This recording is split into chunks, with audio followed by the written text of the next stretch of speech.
નમસ્તે વિદ્યાર્થી મિત્રો, પરિવર્તન એકેડમી યુટ્યુબ ચેનલમાં આપનું સ્વાગત છે. વિદ્યાર્થી મિત્રો, અગાઉના લેક્ચરની અંદર આપણે ચર્ચા કરી ચૂક્યા છીએ વ્યસ્ત શ્રેણિક અને સઅવયવજ કેવી રીતે મેળવવા અને તેને જ લગતા, તેને જ રિલેટેડ ડુ ઇટ યોરસેલ્ફની અંદર તમને સ્વાધ્યાય 4.5 ની અંદર પ્રશ્ન 5 થી 17 પણ આપેલા હતા. હવે વિદ્યાર્થી મિત્રો, લાસ્ટ ટોપિક છે નિશ્ચાયકનો ચેપ્ટરનો નિશ્ચાયક અને શ્રેણિકના ઉપયોગો. તો વિદ્યાર્થી મિત્રો, મેં તમને અગાઉના લેક્ચરમાં પણ છેલ્લે વાત કરી હતી તેમ કે બે સમીકરણને ઉકેલ આપણે મેળવવો હોય તો 10મા ધોરણમાં આપણે રીત આવતી હતી આદેશ, ચોકડી ગુણાકાર અને ઘણી બધી એવી તમે રીત જોઈ ગયા કે જેનાથી તમે ઉકેલ મેળવી શકો છો. પરંતુ વિદ્યાર્થી મિત્રો, બે સમીકરણ હોય તો આદેશ અને ચોકડી ગુણાકારની રીત એ બધી ઈઝી પડે છે, લોપની રીત ને બધી. પરંતુ બે કરતા વધારે સમીકરણ હોય, 3 સમીકરણ અથવા 4 સમીકરણમાંથી પણ તમારે જો ઉકેલ મેળવવો હોય તો આવા ઉકેલ મેળવવા માટે નિશ્ચાયક અને શ્રેણિકનો ઉપયોગ કરવામાં આવે છે. તો હવે એમાં બે વસ્તુ છે કે સુસંગત સંહતિ.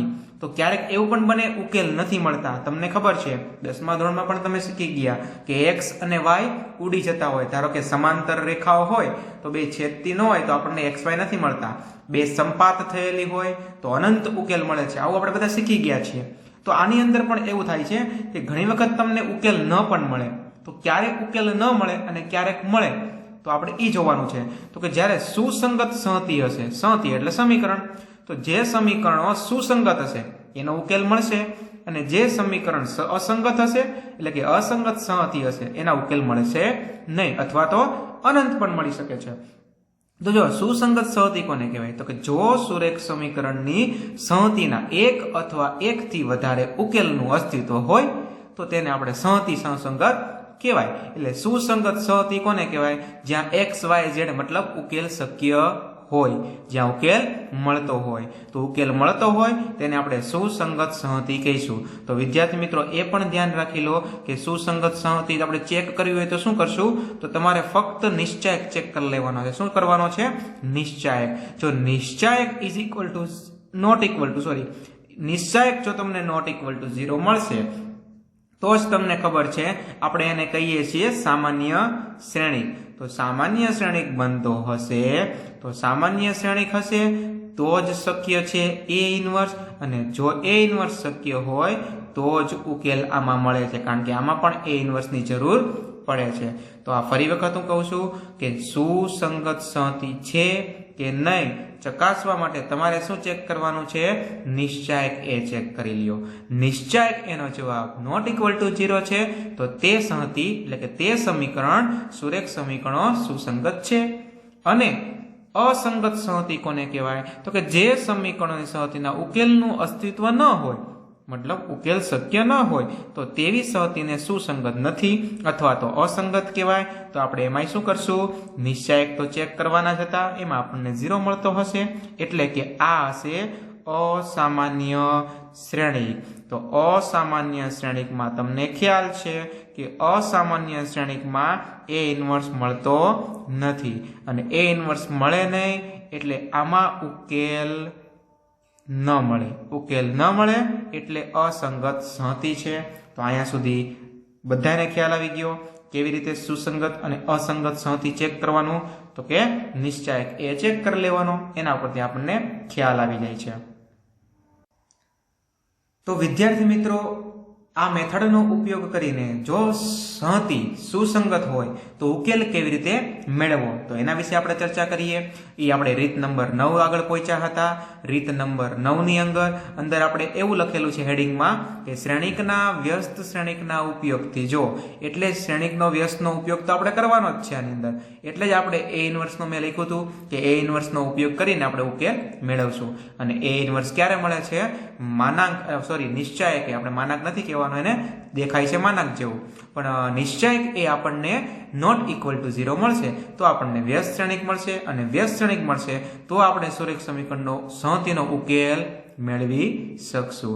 તો બે સમીકરણ માટે પણ આનો ઉકેલ ગોતવાનો આપણને પૂછે છે અને 3 સમીકરણ માટે પણ પૂછે છે.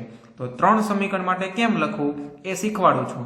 એટલે બે સમીકરણનું આવડી જશે 3 સમીકરણનો આપણે ડેમો આપેલો છે, ઉદાહરણ આપેલું છે અને 2 સમીકરણનો આપણે દાખલો પણ જોઈશું. એટલે તમને ખ્યાલ આવી જશે કઈ રીતે આ મેળવી શકાય છે. બહુ જ સિમ્પલ છે, ખાલી એક વખત ધ્યાનથી આને જોઈ લ્યો.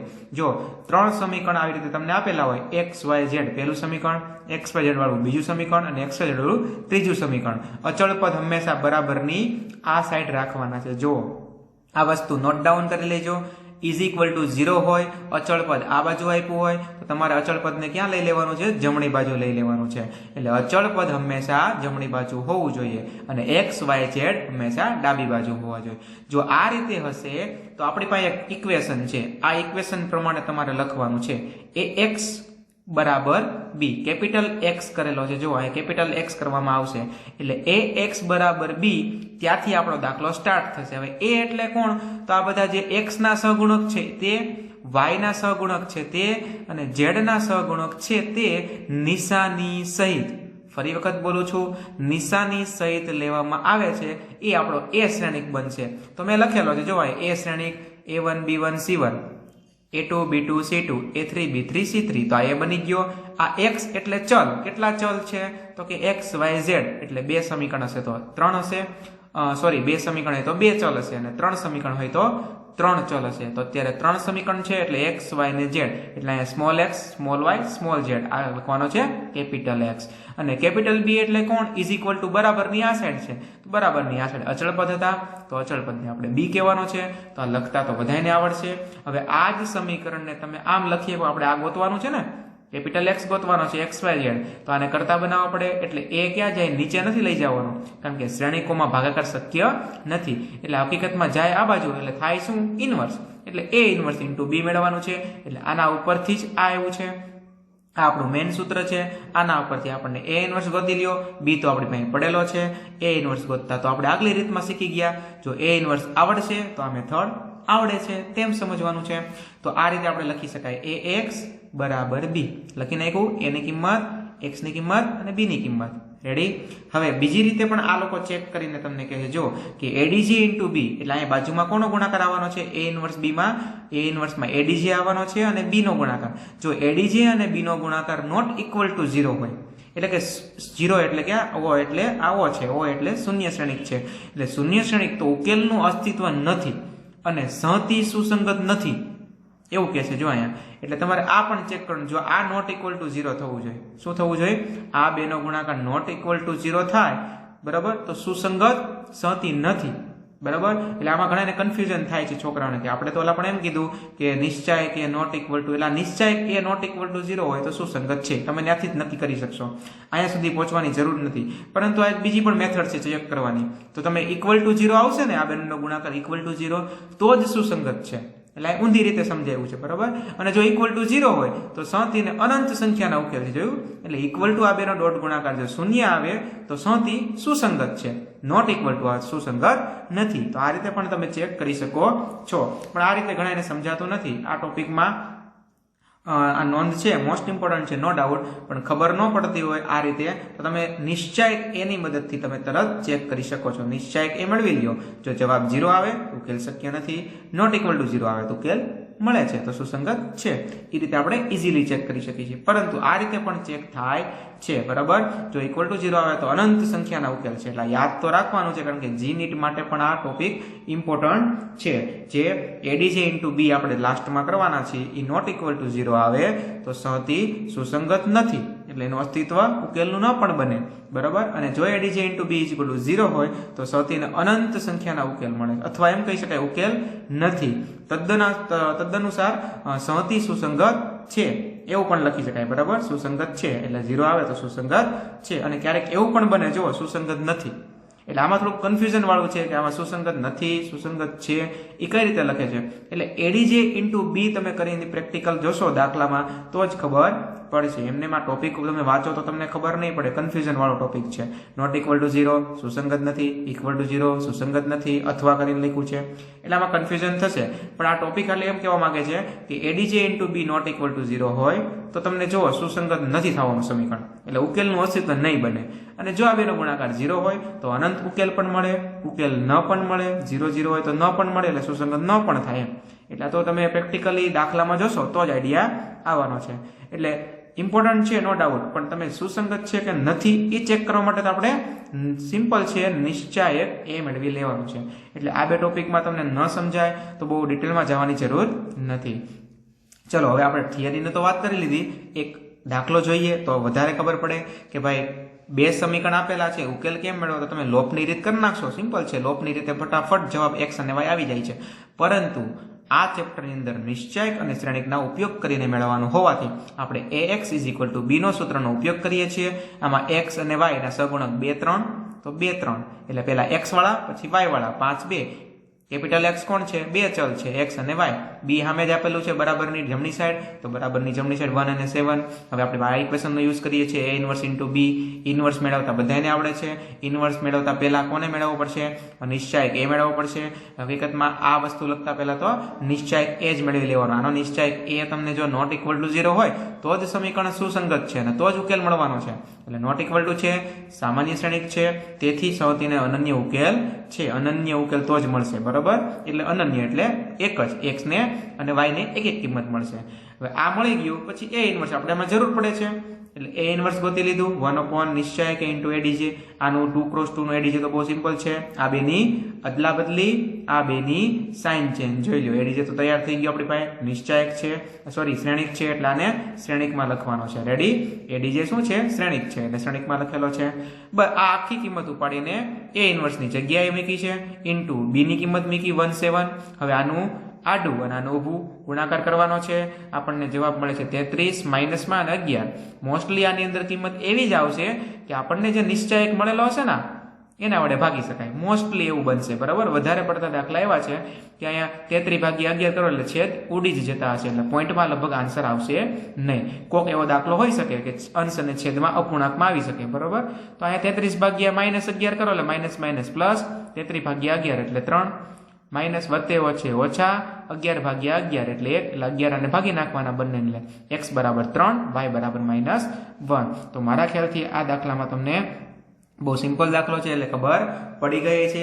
અત્યારે આપણે દાખલો લીધો છે, બે સમીકરણનો દાખલો લીધેલો છે. હવે 3 સમીકરણનો એક દાખલો જોઈ લઈએ એટલે બંને દાખલાની ઉપરથી આપણને ખ્યાલ આવી જાય કે બે સમીકરણને કઈ રીતે સોલ્વ કરવા. તો બે સમીકરણમાં તો બહુ ઈઝી છે, કારણ કે આપણને એડીજીમાં બહુ મહેનત કરવી પડતી નથી. પરંતુ 3 વાળો જે સમીકરણ છે, 3 સમીકરણનો ઉકેલ હશે, એમાં મહેનત કેમ કરવી પડશે? કારણ કે એમાં એડીજે મેળવવા માટે થોડીક તમારે વધારે મહેનત કરવી પડશે. તો ઉદાહરણ નંબર 29 ની અંદર એવી રકમ આપેલી છે જેમાં ડાયરેક્ટ તમને સમીકરણ આપેલા નથી.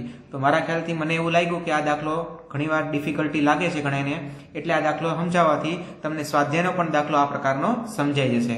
આમાં ડાયરેક્ટ સમીકરણ નથી આપ્યા, સમીકરણ બનાવવાના છે પછી આપણે ઉકેલ મેળવવાનો છે. રેડી?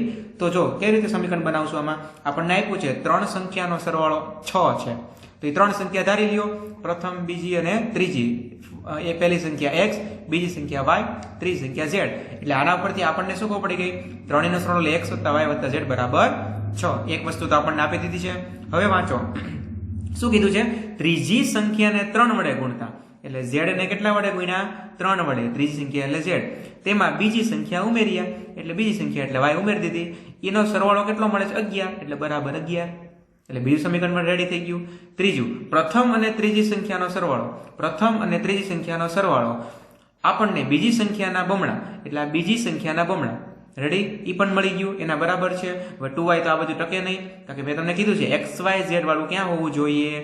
xyz વાળું ડાબી બાજુ હોવું જોઈએ. અને ડાબી બાજુ લઈ ગયો એટલે માઇનસ થઈ જાય. તો આપણે આ સમીકરણ યાદ રાખવાનું છે, = 0. હવે આને કયા સ્વરૂપમાં લખશું આપણે? ax બરાબર b સ્વરૂપમાં. a એટલે આગળના સહગુણકો, x ના સહગુણક 1, આમાં x નો સહગુણક છે જ નહીં, તો આપણે શું લખશું? 0. આમાં x નો સહગુણક 1, આમાં x નો y નો સહગુણક 1. આમાં જોઈજો y અહીંયા છે, y અહીંયા નથી, બરોબર? એટલે ખાસ જોઈને લખવાનું છે. y નો 1, આમાં y નો સહગુણક 1 અને -2. આમાં 1 3 અને 1, એટલે 1 3 1 x y z આપણને અચળ પદ પણ આપેલા છે. અચળ પદ લખી નાખ્યા. હવે આપણે શું ચેક કરીએ છીએ? નિશ્ચાયક એ ચેક કરી લઈએ. આનો નોટ ઇક્વલ ટુ જ આવે છે એટલે ઉકેલ તો સત્ય છે. એ મળી ગયું આપણને. હવે આની પહેલા આપણે એડીજે એ ઇન્વર્સ ગોતવો હોય તો એડીજે ની જરૂર પડશે. એટલે એડીજે ગોતવા માટે આપણે આ રીતે તમને મેં શીખડાવ્યું છે બરાબર, કે જલ્દી થઈ જાય છે. કે સહઅવયવ મેળવવો હોય તો 11, 12, 13, 21, 22, 23, 31, 32, 33 વચ્ચેવાળા શું કરવાના છે? માઇનસ કરવાના છે. એટલે આ વચ્ચેવાળા માઇનસ ભૂલવાનું નથી, આ વચ્ચેવાળા માઇનસ કરી નાખો. હવે જુઓ, આ તો અત્યારે મેં જવાબ લખી નાખ્યો છે ટાઈમ બચે એટલે, પણ આ હું તમને શીખડાવું છું કઈ રીતે કરવાનું છે. તો આપણે 11, 12, 13 એટલે આની વાત કરવાની છે. તો આ દાબી દો એટલે શું દેખાય? 1 એકા 1 અને ઓછા આવે સૂત્રના, આ ઓછા એટલે વત્તા થઈ જાય. તો 1 વત્તા 6, 1 વત્તા 6 એટલે કેટલા થાય? 7 થાય. તો 7 આવી ગયો. એ રીતે હવે આને દાબવાનું છે એટલે આની રો અને હાર દાબી દો એટલે 0 થઈ જાય અને -3 થઈ જાય. તો -3 અને આ 3 એટલે કેવા 3 થઈ જાય? +3 થાય. એટલે આ રીતે તમે આ બધા આન્સર મેળવી શકો છો, જે મેં અત્યારે ટાઈમ બચાવવા હાટુ ઝડપથી લખી નાખ્યા છે. આ રીતે આપણે આ મેળવી શકીએ છીએ. તો સહઅવયવ મેળવી ગયા પછી, સહઅવયવ મળી જાય પછી A ઇન્વર્સ ની અંદર મૂકવાનું છે અને x ની અંદર A ઇન્વર્સ ઇન્ટુ B મેળવવાનું છે. x ની અંદર A ઇન્વર્સ ઇન્ટુ B મેળવી લ્યો એટલે 1/9 આપણને નિશ્ચય કે મળેલો હતો એ 1/9 મૂકવાનું છે. આના ઉપરથી આડું અને ઊભું કરીને આપણને વેલ્યુ મળે છે, બધાનો સરળો કરી નાખો અને બધાની કિંમત 9 વડે ભાગી શકાય છે. જુઓ, એટલે 1, 2 અને 3. તો આ રીતે 1, 2, 3x આપણને આન્સર મળે છે. આ જ પ્રકારના દાખલા ડુ ઇટ યોર સેલ્ફમાં લખેલા છે સ્વાધ્યાય 4.6 ની અંદર 1 થી 16 અને સ્વાધ્યાય 4 ની અંદર પ્રશ્ન નંબર 16.